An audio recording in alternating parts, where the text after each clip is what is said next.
Ti spacco la faccia, ti sparo. Poi la violenza, l'autista della vettura, una donna di 74 anni, scaraventata a terra, poi la fuga con il mezzo rubato.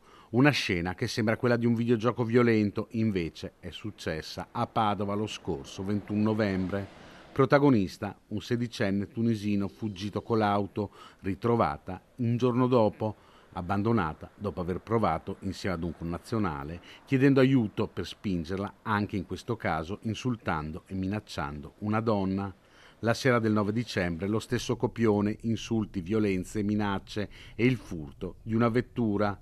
La polizia di Padova è però riuscita a rintracciare una banda di tunisini di età compresa tra i 16 e i 27 anni, già noti alle forze dell'ordine, ad incastrarli le telecamere di sorveglianza che li riprendono mentre compiono le rapine, oltre alle impronte digitali ritrovate nei mezzi rubati.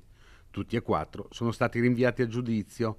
In attesa di giudizio sono stati arrestati anche per vicende legate allo spaccio. Due sono già stati espulsi dall'Italia.